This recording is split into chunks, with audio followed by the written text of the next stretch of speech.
नमस्कार शेतकरी बंधूंनो, मी बापू बिडगर आणि मराठी दरबार या आपल्या यूट्यूब चॅनलमध्ये आपले मनापासून स्वागत आहे। तर बघा, राज्य शासनाने दिनांक 26 सप्टेंबर 2025 रोजी एक अत्यंत महत्त्वाचा असा प्रधानमंत्री फसल विमा योजनेसंबंधी एक महत्त्वाचा निर्णय घेतलेला आहे। तर बघा, तो त्यांनी काय निर्णय घेतलेला आहे तेच आपण या व्हिडिओच्या माध्यमातून पाहणार आहोत।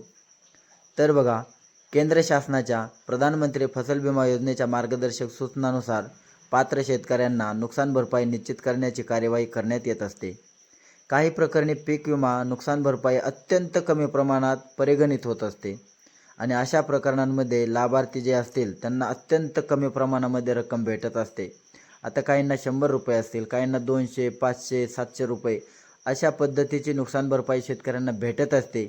याची लाज विमा कंपन्यांना वाटत नाही, परंतु ती वाटत असली तरी त्यांचा समजा इलाज जरी काही चलत नसला तरी त्यासंबंधी राज्य शासनाने एक आता महत्त्वाचा असा निर्णय घेतलेला आहे।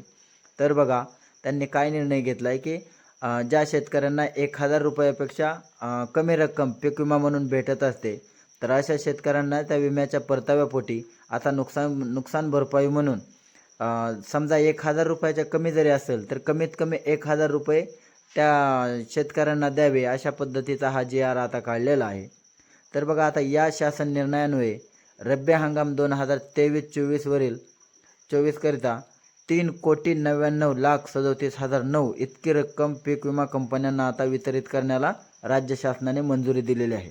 आता याच्यामध्ये बऱ्याच कंपन्या आहेत। तर बघा, भारतीय कृषी विमा कंपनी आहे, चोरामंडलम आहे, HDFC इर्गो आहे, ICICI लोंबार्ड आहे, ओरिएंटल इन्शुरन्स आहे, रिलायन्स आहे, SBI जनरल इन्शुरन्स आहे, तसेच युनायटेड आहे, तसेच युनिव्हर्सल संपो आहे। तर या कंपन्यांना हा निधी वितरित केला आहे।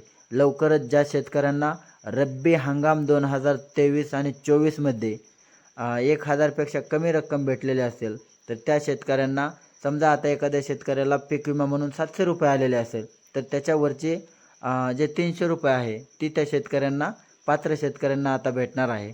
त्याच्यामुळे बघा, याच्यातून एवढंच की सोपं पाहायचं झालं तर ज्या शेतकऱ्यांना पीक विमा म्हणून, म्हणजे आता पीक विमा म्हणून ज्या शेतकऱ्यांनी भरला आहे अशा शेतकरी यासाठी पात्र आहेत, हे पण लक्षात ठेवा।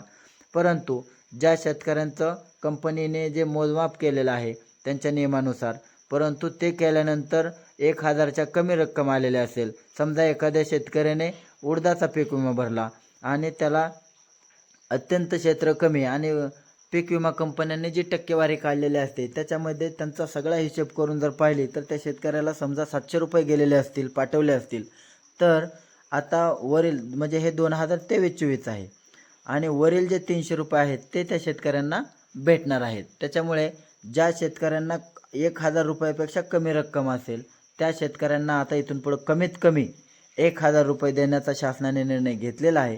त्याच्यामुळे बघा, शेतकऱ्यांना इतक्या कमी प्रमाणात रक्कम द्यायला सुद्धा जी कंपन्यांना लाज वाटत होती ती आता शासनाने कुठेतरी भरून काढलेले आहे।